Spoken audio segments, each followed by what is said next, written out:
અતિવૃષ્ટિ થઈ પહેલા અને પછી પાછું માવઠું આવ્યું, કમોસમી વરસાદ આવ્યો.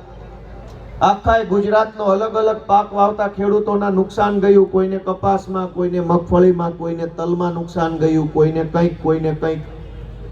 હજારો એકર જમીનની અંદર ઊભો પાક ખરાબ થઈ ગયો. ખેડૂતોના મોઢા સુધી આવેલો કોળિયો છે એ જતો રહ્યો. સર્વેના નાટક, ફોર્મ ભરોના નાટક, કોઈને કાણી કોડી પણ હજુ સુધી આપવામાં આવી નથી સરકાર દ્વારા. ભાજપના અનેક નેતાઓ ખેતરે જઈને ફોટા પડાવી આવ્યા. કેટલાક લોકોને તો વાસ આવવા લાગી એમાંથી પાછા. દોસ્તો ફોટા પડાવી આવ્યા છે, પણ આજ ખેડૂતના ખિસ્સામાં આજ કાણી કોડી પણ સરકારે નાખી નથી. આ દરેક પરિસ્થિતિની વચ્ચે ગુજરાતની જનતા એક નવું નેતૃત્વ ઝંખે છે, એક નવી પાર્ટી, નવો વિકલ્પ ઝંખે છે દોસ્તો. ત્યારે હું તમને બધાને એક વિનંતી કરવા આવ્યો છું કે અમે બધાએ એક બહુ મોટું બીડું ઉપાડ્યું છે. 30 વર્ષ થઈ ગયા. તમે કોંગ્રેસને પણ થોડી વખત તક આપી વિપક્ષમાં કામ કરવાની, ભાજપને સત્તામાં કામ કરવાની તક આપી. સત્તામાં રહીને ભાજપે જનતાનું કામ ન કર્યું, વિપક્ષમાં રહીને કોંગ્રેસે વિરોધ ન કર્યો. આવી રીતે વર્ષોથી ચાલતું હતું. પણ આજ ગુજરાતની અંદર કેટલાક યુવાનોએ આગેવાની લીધી છે કે જે થવું એ થાય. હવે ગુજરાતની જનતાને આ ભાજપ અને કોંગ્રેસની ચુંગાલમાંથી છોડાવીને રહેવાનું છે દોસ્તો. અને એટલા માટે આ યુવાનો તમારી પાસે એક ઉમ્મીદ લઈને આવ્યા છે, એક આશા લઈને આવ્યા છે કે અમારી ચિંતા કરો ન કરો, આમ આદમી પાર્ટીની ચિંતા કરો ન કરો, પણ તમારા પોતાના પરિવારની, બાળ બચ્ચાની, માલ મિલકતની, ખેતીવાડીની ચિંતા કરતા હોય ને તો એક વખત ગુજરાતમાંથી આ ભાજપ વાળાને ભગાડો અને એક નવું નેતૃત્વ લઈ આવો દોસ્તો. આજ ચારો તરફથી આપણે દુખી થઈ ગયા છે. હમણાં તાજેતરમાં જ આ દારૂ અને ડ્રગ્સના મુદ્દા ઉપર કેટલી બધી ચર્ચાઓ ચાલે છે. આ ચરોતરમાં, આ આણંદ વિસ્તારમાં, ખેડા વિસ્તારમાં હમણાં 2-4 વખત ભાજપના માણસો કેમિકલ વાળો ઝેર વેચતા પકડાયા. લઠ્ઠાકાંડ હમણાં જ ખેડામાં થયો તો જાજી જૂની વાત નથી.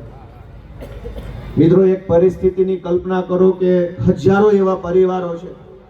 રાજનીતિમાં આવ્યો, આગેવાન બન્યો, એના કારણે જ્યારે હોય ત્યારે અનેક જગ્યાએ મારે કોઈ દુઃખદ પ્રસંગમાં હાજરી આપવાની થતી હોય છે. અને એમાં અનેક વખત એવું જાણવા મળે છે કે દારૂના દૂષણના કારણે પરિવાર બરબાદ થઈ ગયો. પરિવારના મોભી પુરુષ છે એનું અકાળે મૃત્યુ થઈ ગયું. એમના બાળ બચ્ચાનું શું, એમના પરિવારના મહિલા સભ્યોનું શું, વૃદ્ધ મા બાપનું શું. હજારો એવા પરિવારો છે, હજારો એવી નાની ઉંમરની બહેનો છે જે દારૂના દૂષણના કારણે આપણી નાની ઉંમરની બહેનો વિધવા બની છે. મારી વાત સાચી છે કે ખોટી છે? સાચી છે કે ખોટી?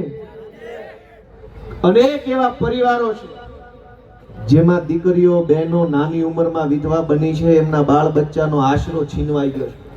સરકારના પેટનું પાણી નથી હલતું, કેમ કે સરકારને તો પૈસા મળે છે, પણ જનતાને શું મળે છે? છતાંય જનતા શા માટે ભાજપ કર્યા કરે છે? દોસ્તો, આજ અમે આમ આદમી પાર્ટીના માધ્યમથી તમને વિનંતી કરીએ છીએ કે બાળ બચ્ચાને બચાવવા માટે થઈને પણ તમારો આત્મા જગાડવો પડશે.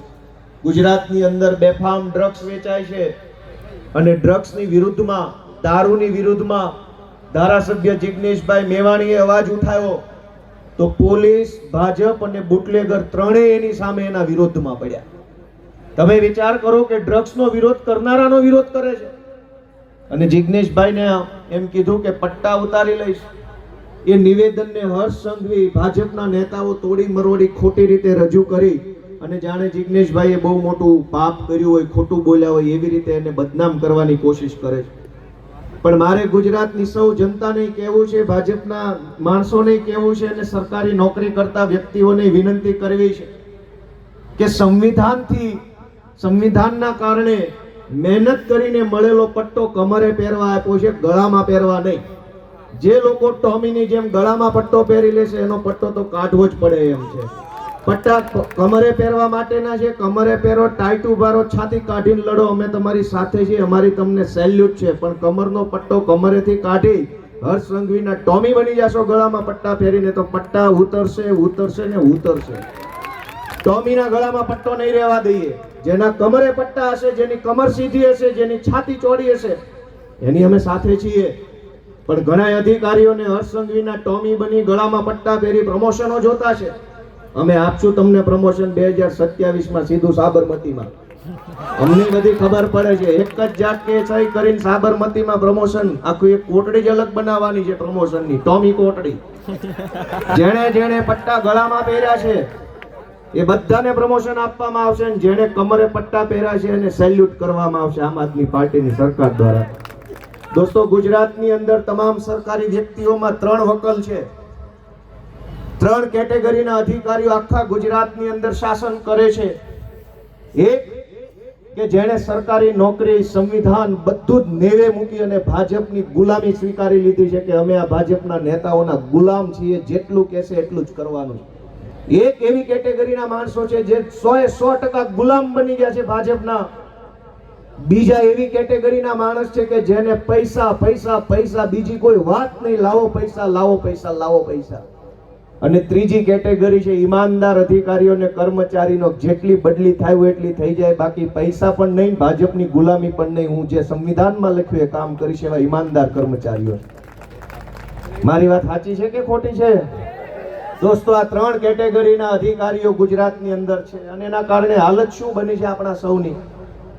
એક સામાન્યમાં સામાન્ય કામ માટે આપણે સરકારી માણસોને ભાઈ સાહેબ, બાપા, આજીજી, જી સાહેબ, પ્લીઝ, તમારી ગાય છું, બકરો છું, તમારો બોકડો છું, એવું કરવું પડે છે. મામલતદાર ઓફિસોમાં ધક્કા ખાવા પડે, અને પોલીસ સ્ટેશનની તો વાત શું કરવી, એકલા જવાય નહીં કોઈ ગરીબ માણસથી, નાના માણસથી.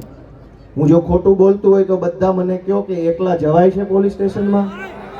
5 લોકોને સાથે લઈને જવું પડે. ધારાસભ્ય જિગ્નેશ મેવાણીથી એકલા પોલીસ સ્ટેશન નથી જવાતું, અમારે એકલા નથી જવાતું. દોસ્તો, પરિસ્થિતિ વિચારો. આમ આદમી પાર્ટીની ચિંતા ના કરતા, અમારા બધાની ચિંતા ના કરતા, અમને ભગવાને સુખી રાખ્યા છે, સુખી રાખશે. તમે તમારા છાતી ઉપર, હૃદય ઉપર હાથ રાખીને વિચારો કે પોલીસ સ્ટેશન પાકિસ્તાનનું છે કે ગુજરાતનું? ગરીબ માણસ એકલા જઈ નથી શકતો ફરિયાદ લખાવા. વ્યાજ માફિયાઓના ચક્કરમાં કોઈ ગરીબ માણસ ફસાય, ફરિયાદ કરાવવા જવાનું મન થાય પણ એકલા પગલું ના ઉપડે પોલીસ સ્ટેશન તરફ. આપણા મત વિસ્તારની અંદર ગુંડાઓ, આપણા વિસ્તારની અંદર બુટલેગરો બેફામ બને, એકલા ફરિયાદ કરવા જઈ નથી શકતા. મારી વાત સાચી છે કે ખોટી? દોસ્તો, પોલીસ સ્ટેશનમાં એકલા ન જઈ શકે એટલો ડર જો પોલીસ સ્ટેશનથી જ લાગે તો બીજે તો ક્યાં ન્યાય માટે, સલામતી માટે, સુરક્ષા માટે બીજે ક્યાં જવાનું? પોલીસ સ્ટેશન તો એવું હોવું જોઈએ કે ગરીબમાં ગરીબ માણસ, નાનામાં નાનો માણસ છાતી કાઢીને ચડી શકે કે આ મારું છે, એવા અધિકારથી જઈ શકવો જોઈએ. પણ આજ બુટલેગરો છાતી કાઢીને પોલીસ સ્ટેશનમાં જાય છે, જમીન માફિયાઓ ચડી જાય છે પગથિયા, ગુંડાઓ ચડી જાય છે પોલીસ સ્ટેશનના પગથિયા, પણ ગરીબ માણસ ગેટ ઉપરથી પોલીસ સ્ટેશન લખ્યું ને પાટિયું જોઈને અંદરથી ડરે છે, જાઉં કે ના જાઉં, જાઉં કે ના જાઉં, મારશે કે નહીં મારે, ગાળો દેશે કે નહીં દે. દોસ્તો, આ પરિસ્થિતિ ગુજરાતમાં ભાજપના કારણે થઈ છે. હું વારંવાર તમને વિનંતી કરું છું કે અમારી ચિંતા કરો ન કરો, આમ આદમી પાર્ટીની ચિંતા કરો ન કરો, પણ આ ગુજરાતની હાલતની ચિંતા આપણે બધાએ ભેગા મળીને કરવી પડશે કે આવું ન હોવું જોઈએ. આની અંદર કંઈક બદલાવ આવવો જોઈએ. બદલાવ લાવવા માટે આમ આદમી પાર્ટીની આખી ટીમ તૈયાર થઈ છે મિત્રો. એને તમારા આશીર્વાદની જરૂર છે. આ નવું નેતૃત્વ આવ્યું છે જે લોકો માટે લડે છે, અવાજ ઉઠાવે છે, બોલે છે, જેલમાં જવાથી ડરતા નથી દોસ્તો. અને ગુજરાતમાં નેતાઓની માત્ર 2 વકલ છે, જેમ અધિકારીઓની 3 વકલ છે. ભાજપના ગુલામ, પૈસાના ગુલામ અને જનતાના સેવક, આ 3 કેટેગરીના અધિકારી છે, અને નેતાઓ પણ 2 કેટેગરીના છે. જેલમાં જવું ન પડે એટલે ભાજપમાં જનારા, અને ભાજપમાં ન જવું હોય એટલે જેલમાં જનારા, 2 કેટેગરીના નેતાઓ ગુજરાતમાં છે.